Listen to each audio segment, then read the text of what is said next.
We need it each and every day. Yes, it is. All right, Brother Walker, give us a little bit just out there. Yes, we'll get there.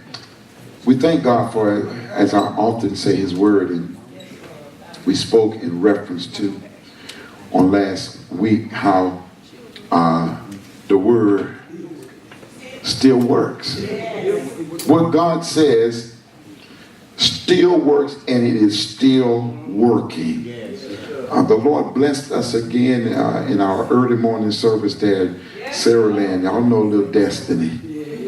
And she's quiet and don't say much. But Destiny came up and the Holy Ghost fell on her today.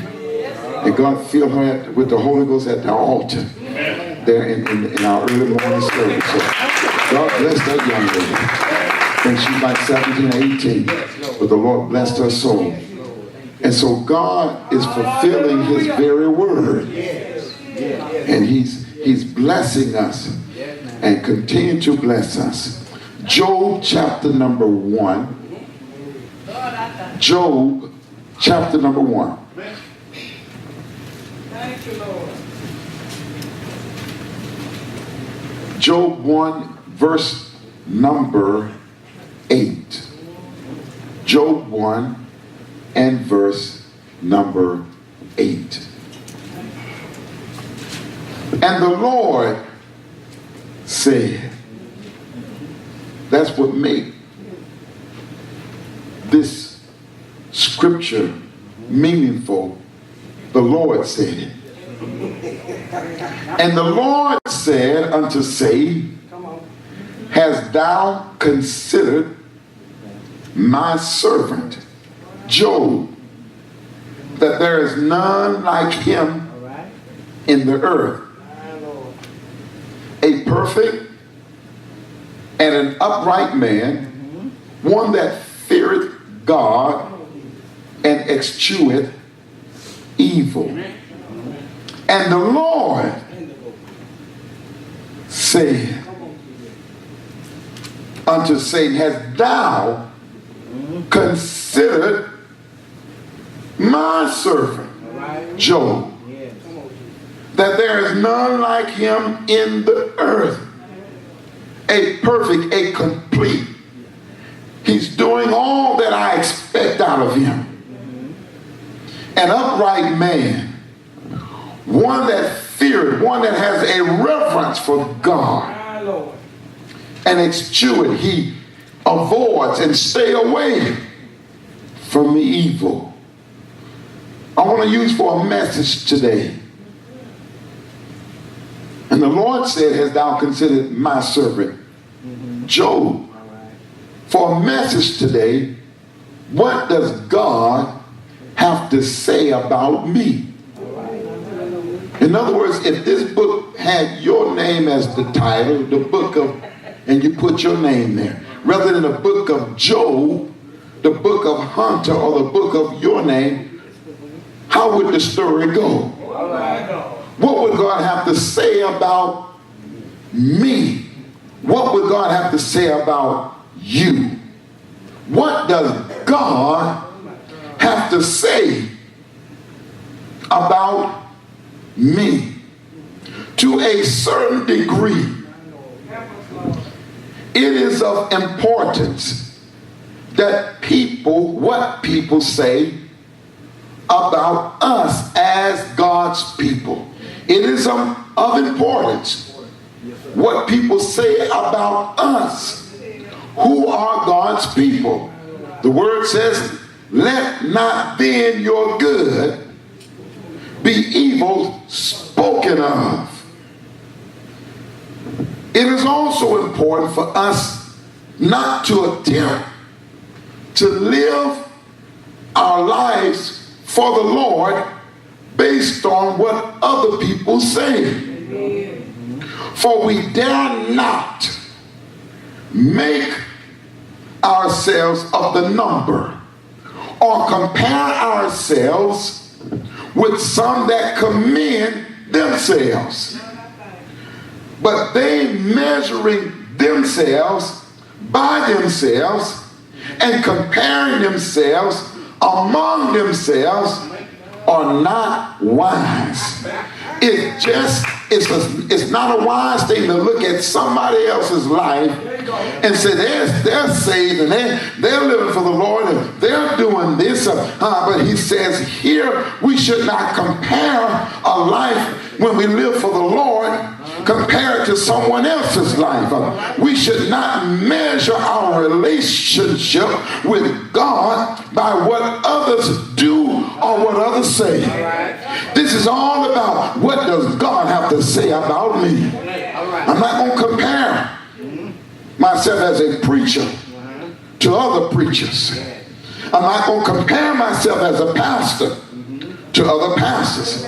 Because this is about what does God have to say about me as a pastor and as a preacher. Because some are going in a different direction. That's between them and the Lord.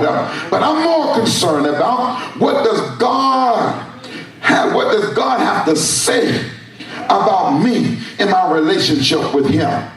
In my opinion, there's nothing wrong with having an opinion. As long as we understand that it is just an opinion. It has the same chance of being false as it is of being true. An opinion has the same chance to be something that's false as something that is true. As long as we realize that an opinion is just that, because if we do not, it can cause some serious damage and problems if we try to treat an opinion like it was a fact, or if it was the truth, or being something that's absolute. But as long as we put it in its proper place, it's just an opinion, then we can handle it. But when we take it and try to make it to be something that is not, that's when problems occur. People give and have an interest in the opinions of others. And not only that, they want to give opinions to others.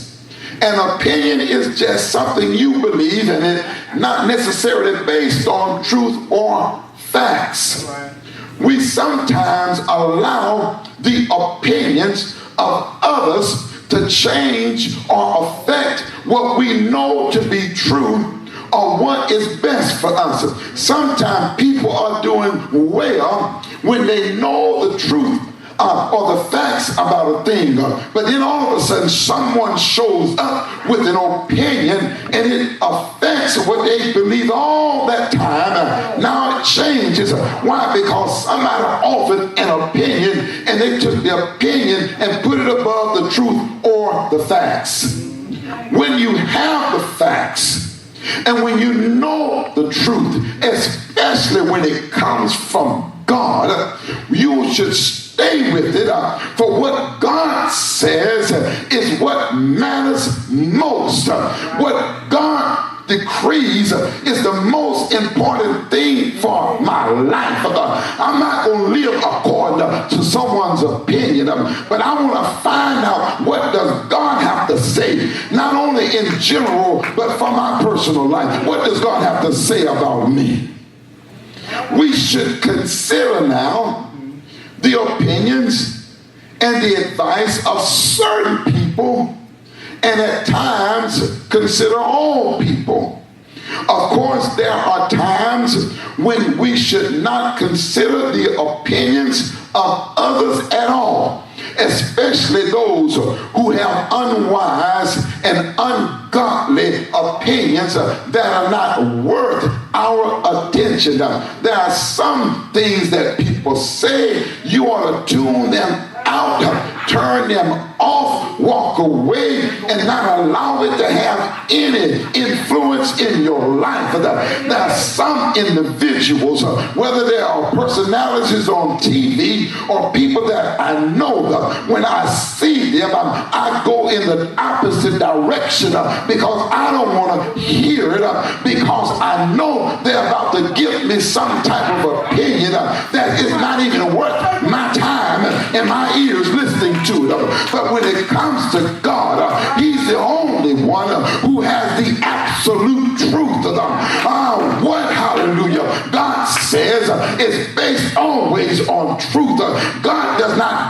opinions. He gives us the truth. For what if some did not believe? Shall their unbelief make the faith of God without effect? God forbid. Yea, let God be true and every man a liar. God is the only one that has the absolute truth about us. He's the only one who can absolutely save us. Salvation should be an absolute. It should not be something that's based on an opinion, but it should be an absolute experience. Having your sins washed away should be an absolute. Being filled with God's Spirit should be an absolute. This shouldn't be based on an opinion. I live my life partially, a portion of my life, based upon what I had heard about God and opinions that people had about a relationship with God. But it wasn't until God shows up in his word and he speaks to my heart from his word, through his word, and now it has an effect in my life, because now my focus is on what does God have to say.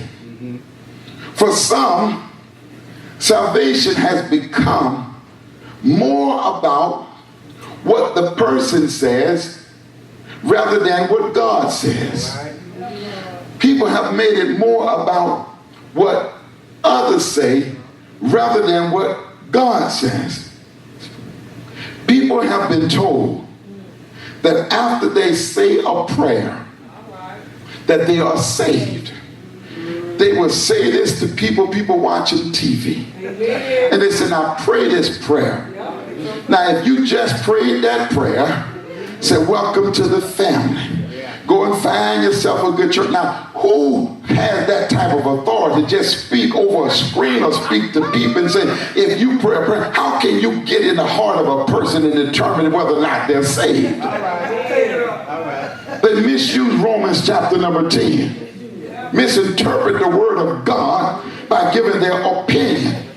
No one has the authority to tell another person, you just do this and you just pray. If anybody ought to know about salvation, I believe God is the one. He's the absolute authority. So God makes it very clear. He speaks about salvation. God's purpose and his plan is to save us. Therefore, he speaks in reference to salvation. He does not allow us to go by an opinion, something serious about my soul being saved. God is not going to let an opinion just float out there and God's going to give a word, a clear word. He says, except the man be born again, he cannot see the kingdom of God. John 3:3. He says in John 3:5, except the man be born of the water and of the Spirit, he cannot enter the kingdom of God. Now you understand, to be born again means to be born from above. It means that you cannot experience this unless God sends it from heaven. You can't just pray a prayer with somebody on earth and leave God out of it and say you saved. This has to come from heaven, because being born again, it means that you've been born from above. It didn't happen by what you just did here. Yes, we have procedures, and yes, we minister to people, and we carry out ordinances of baptism, and we call people up and we pray for them and lay hands on them. But when it comes to the actual experience, it has to come from heaven. If you're going to be saved, it has to come from heaven, because born again means born from above. He that believeth and is baptized shall be saved. Mark 16:16. What does God say about being saved? Acts 2:38. Repent and be baptized, every one of you, in the name of of Jesus Christ for the remission of sins, and ye shall receive the gift of the Holy Ghost. If anybody ought to know about being delivered and born, hallelujah, from above, I think it's God Almighty. What does God have to say about his spirit? It shall come to pass in the last days, said God. God said, I'll pour out of my spirit upon all flesh. Your sons and your daughters shall prophesy, and your young men shall see visions, and your old men shall dream dreams. And people try to say, we don't need it, it's not necessary. But I want to know what God says. Whose report will you believe? I believe God has poured out his spirit in this day in which we live. This is why when you believe what God says, the word will work, and it still works. What does God have to say about it? When we offer or give opinions of ourselves and or of others, usually we are inaccurate. Amen. We usually overrate ourselves. We deserve a C or lower, but we give ourselves an A. We think more highly of ourselves than we should. Human nature. We usually underrate others. They deserve an A, but we give them a C or a lower. We don't think much of others sometimes. But the word matters most. For I say through the grace given unto me, to every man that is among you, not to think of himself more highly than he ought to think. The word says, let nothing be done through strife or vain glory, but in lowliness of mind, let each esteem others better than themselves. Really, when it comes down to it, it really doesn't matter what we say about ourselves before God. Yes, I believe in having self-confidence and encouraging yourself. But when it comes to the thing that pertains to our relationship with God, you can claim God all you want. Not everyone that said unto me, Lord, Lord, shall enter into the kingdom of heaven, but he that doeth the will of my Father which is in heaven. He says, many will say unto me in that day, Lord, Lord, have we not prophesied in thy name? And in thy name have we cast out devils, and in thy name done many wonderful works. Now you can come before God with your whole list of things that you've done. And God may allow you to read them off and say what you've done. But when it's all over, Jesus has the final say so. He says, then I will profess unto them, I never knew you. Depart from me, you worker of iniquity. Now you understand, we cannot save and proclaim salvation on ourselves. This has to come from God. So our main focus is, what does God have to say about me? In this book of Job, Job makes this statement of how important the word of God is to him. He said, neither have I gone back from the commandment of his lips. He says, I have esteemed the words of his mouth, that's God's mouth, more than my necessary food. In other words, he says, more than what I need, he says, I need God's word more. He says, the most important thing for me is what God has to say to me. He says, even when it comes to the necessities of life, what matters most, Job said, is what God has to say about. But understand now, this was his mindset, that the word of God is the most important thing. It matters most. But after Job was afflicted and he lost all that he had, all of a sudden his friends showed up and they began to give their opinions. And Job now is struggling with what they were saying about his situation. He's all right by saying God's word is more important than my necessary food. But once he's going through, and once he's dealing with life, and once his friends show up and they begin to criticize and offer their opinions about his situation, then he struggles because of what they were saying. He should have maintained his focus on what God said in his commandments and in his words. Now, in the book of Job, you have several opinions being offered to him. First of all, in the heavens, you have the devil offering his opinion. He's telling God, he says, does he just serve you for naught? He says if you take his substance, in so many words, take his servants, take his family, if you take his health, then he gonna curse you, God, and die. You understand, the enemy has an opinion.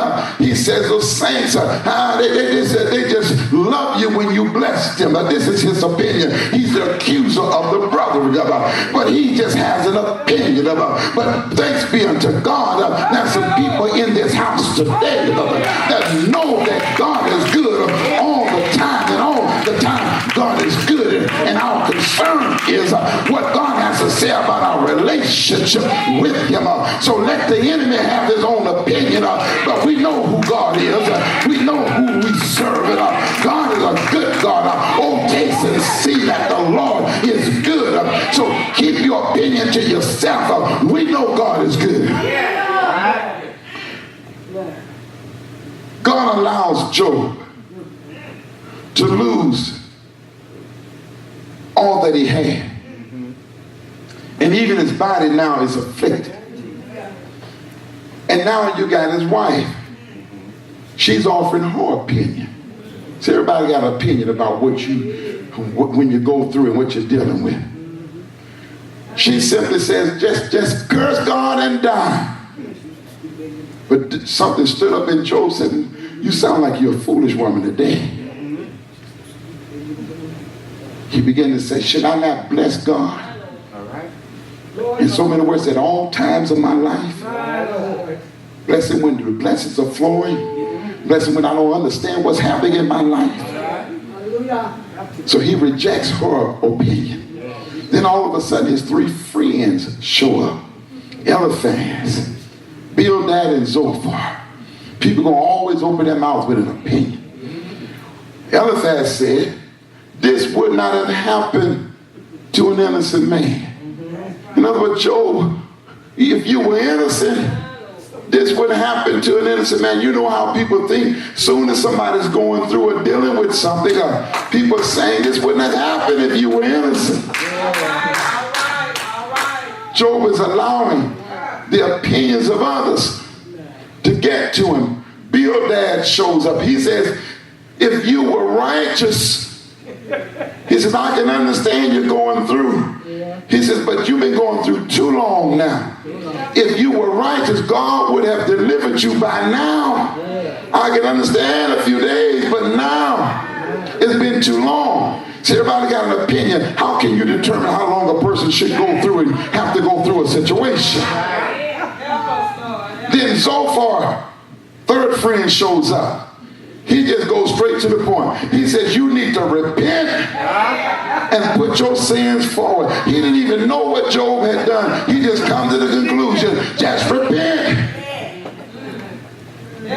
And so Job allows these opinions from these others to affect his mind, who at one time was thinking God's word is more important than my necessary food. But all of a sudden now you're allowing the opinions of your friends to affect you to the point that now Job begins to offer an opinion about himself. He was righteous only in his own eyes. He justified himself rather than submitting himself to the will of God. My brothers and sisters, if you know that you are seeking the Lord according to his word, if you are walking according to his word, if you're doing all that you can, and if nobody else understands this, you don't have to defend yourself.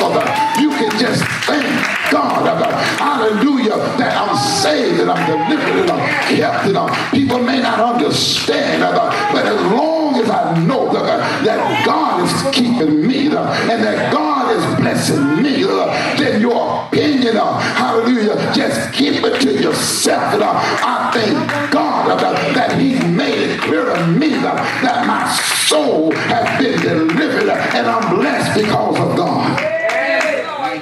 But instead, Job goes back and forth, back and forth. What does God have to say about me? That's the most important thing. After you've had the conversation and you tried to convince someone you didn't do it, just say, well, okay then. And just go on and say thank you, Jesus. And praise him anyway. After all the opinions are given, see, when you really want to know the truth about a thing, God has sent a word.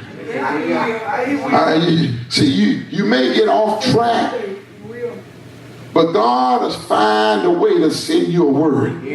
Job gets off track because of Bildad, Zophar, and Eliphaz, because of what they offered. But all of a sudden, after everybody had finished speaking, then God took a young man by the name of Elihu,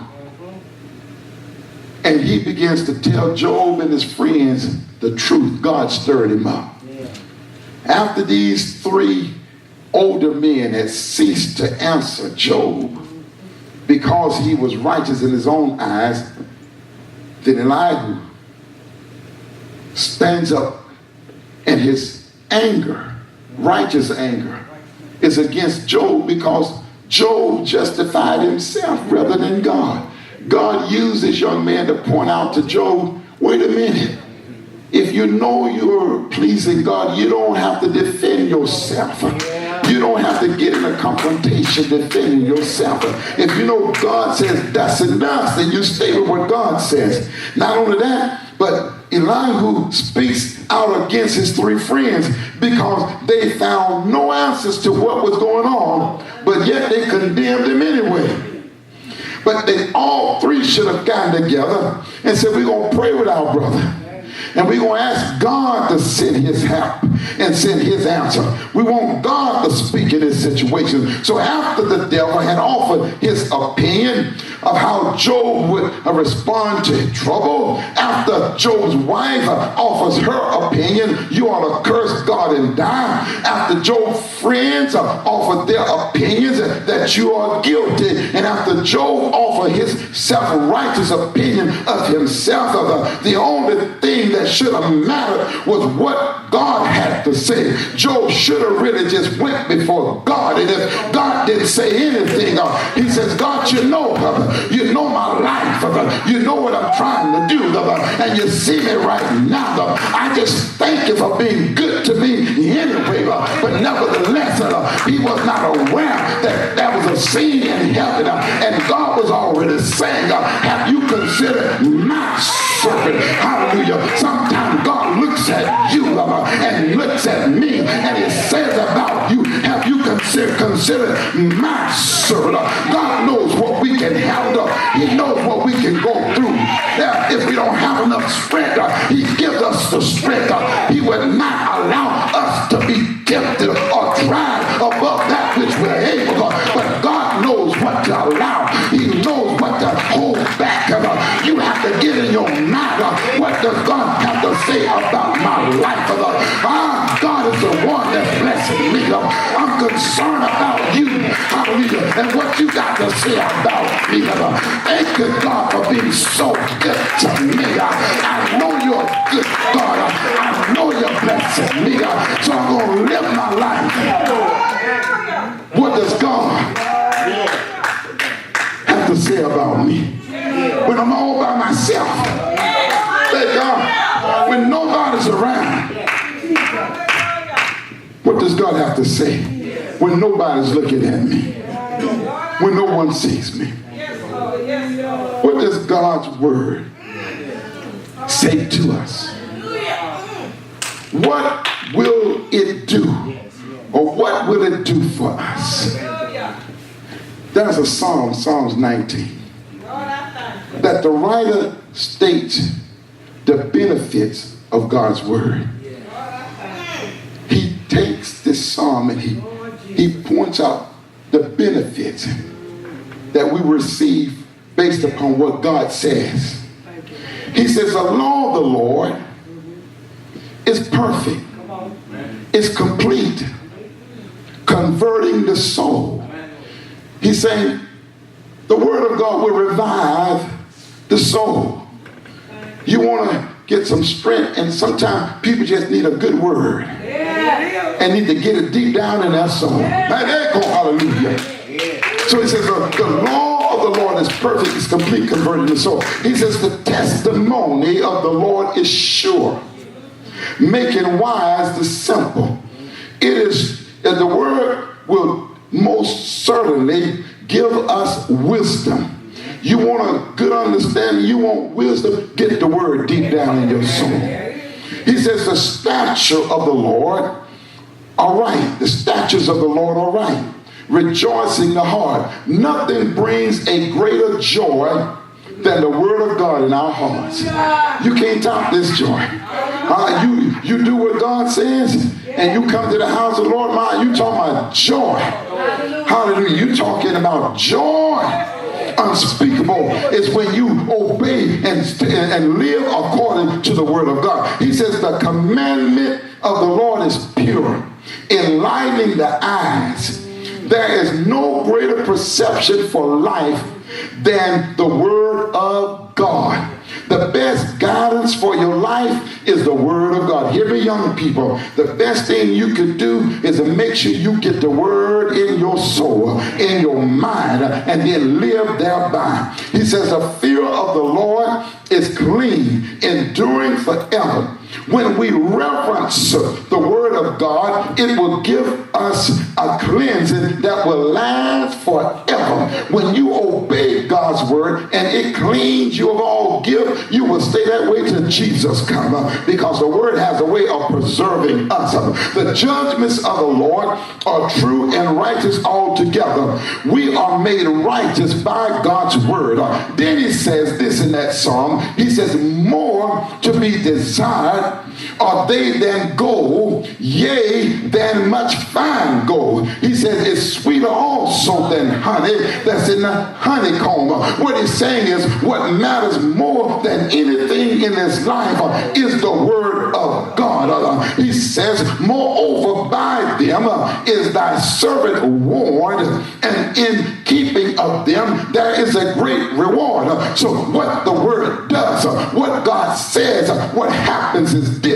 When God speaks, he warns us.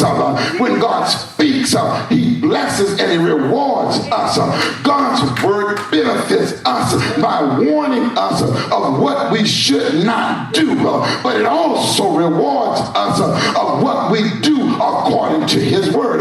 So you're going to get a double blessing. You're going to stay out of trouble when you obey God's word, and you're going to be rewarded for doing what God says. Hallelujah. What does God have to say unto me about? There are a lot of people talking today. There are preachers calling themselves some of everything. All kinds of titles. On TV. On YouTube. Everybody's saying things. You got the secular world, CNN, headline news, and everybody's got something to say. But when it's all over, let us hear the conclusion of the whole matter. God's going to say, okay, y'all through? You're through? Let us hear the conclusion of the whole matter. Fear God, reverence Him, and keep His commandments. For this is the whole duty of man. For God shall bring every work into judgment with every secret thing, whether it be good or whether it be evil. The foundation of God standeth sure, having this seal, the Lord knoweth them that are His. And then let everyone that nameth the name of Christ depart from iniquity. Why? Why? Because God said so. Why are you living holy? Because God says so. Why are you abstaining from fornication and adultery? Why are you staying away from that? Because God says so. Why are you not going over that? Because God said not to go over that. Why are you doing this? Because God said do it.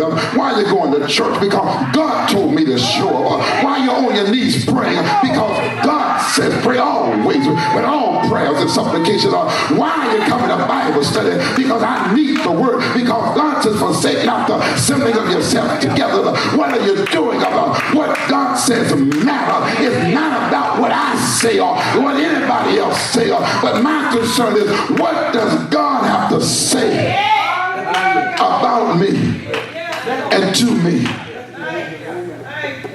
What does God have to say about me? You know who you are. You know where you are. If the book of Job was titled Your Name, how would the story end up? Job struggled, but did he realize